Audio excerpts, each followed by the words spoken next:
Fat loss, body building, power lifting, cardio, weight training කතා කරමු අද වීඩියෝයි.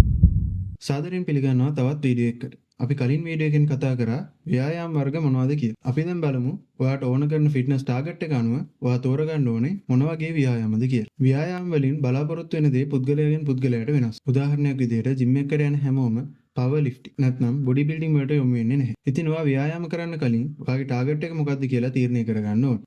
weight loss, fat loss. අලුතෙන් gym එකකට සම්බන්ධ වෙන නැත්නම් ව්‍යායාම කරන්න පෙළඹෙන ගොඩක් අයට අවශ්‍ය වෙන්නේ තමන්ගේ බර අඩු කරගන්න.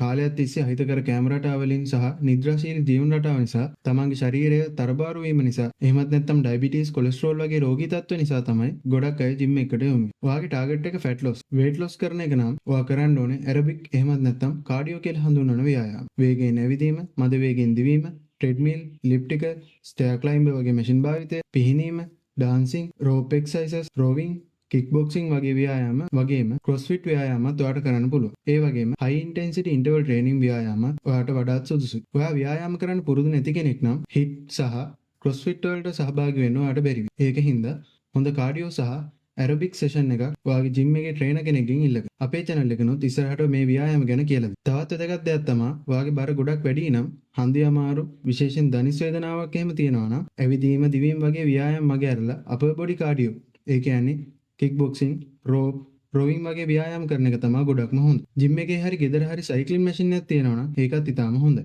හැබැයි හැමදාම කාඩියෝ විතරක් නොකර ක්‍රමානුකූලව වේට් ට්‍රේනින් උත් ඔයාගේ වර්ක්අවුට් එකට එකතු කරගන්න අමතක කරන්න එපා. වැදගත්ම දෙයක් තමයි ඔයා කොච්චර එක්සර්සයිසස් කරත් ඔයා හරි ඩයට් එකකට කෑම ගන්න ඕනේ. කෑම හරියට පාලනය කරගත්තේ නැත්නම් ඔයාට ෆැට් ලොස් කරන්න බෑ. ඊළඟට තවත් පිරිසක් තමයි තරබාරු ශරීරයක් නොතිබුණත් දියවැඩියාව, අධිරුධිර පීඩනය සහ කොලෙස්ටරෝල් වගේ තත්ත්වයන් නිසා ව්‍යායාම කරන්න පෙළඹෙන නැත්නම් වෛද්‍ය උපදෙස් උඩ ව්‍යායාම කරන්නේ නැහැ. මේ අයටත් කාඩියෝ සහ ක්‍රොස්ෆිට් ව්‍යායාම තමයි වඩාත් උචිත වෙන්නේ. තවත් පිරිසක් ඉන්නවා ස්වාභාවිකවම ශරීරය හොඳ තත්ත්වයක පවතිනවා. මේ අයට තමන්ගේ ශරීරයේ බර අඩු කරගන්නවත්, තමන්ගේ ශරීරයේ ප්‍රමාණය වැඩි කරගන්නවත් අවශ්‍ය නැහැ. මේ අය වේට් ට්‍රේනින් වගේම කාඩියෝ ව්‍යායාමත් සම්බරව කරන්න ඕනේ. ඒ වගේම හොඳ ආහාර රටාවක් අනුගමනය කරන එකත් අනිවාර්යයි.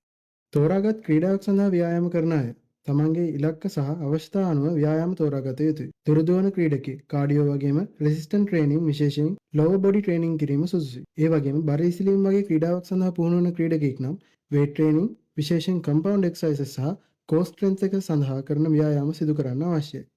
මේ වගේම තවත් පිරිසක් ඉන්නවා තමන්ගේ ශරීරයේ ලිමිට්ස් නිතරම පරීක්ෂාවට ලක් කරන්න සහ මාංශපේශි වර්ධනය කරන්න ව්‍යායාම සිදු කරන අය. පවර් ලිෆ්ටිං වගේම බොඩි බිල්ඩින් ඉලක්ක කරගෙන ව්‍යායාම කරන අය විවිධ ටෙම්පෝ සහ ටෙක්නික් භාවිතයෙන් වේට් ට්‍රේනින් කරන්න ඕන. තවත් කියන්න ඕන දෙයක් තමයි ජිම් එකක් කියන්නේ පිරිමි පාර්ශවයටම වෙන් වෙච්ච තැනක් නෙමෙයි. ගැහැණු අයටත් තමන්ගේ ටාගට් එක අනුව තමන් කැමති විදිහට ශරීරය පවත්වා ගන්න විතරක් නෙමෙයි. පවර් ලිෆ්ටිං, බොඩි බිල්ඩින් වගේ ටාගට් එකකට ට්‍රේන් කරන්නත් පුළුවන්. මේ වීඩියෝ එක බලන ඔයා ඔයාගේ ෆිට්නස් ටාගට් එක තෝරගෙන ඒ වෙනුවෙන් ට්‍රේනින් කරයි කියලා හිතන්න. තවත් මේ වගේ වීඩියෝ එකකින් නැවත හමුවෙමු. සුබ දවසක්.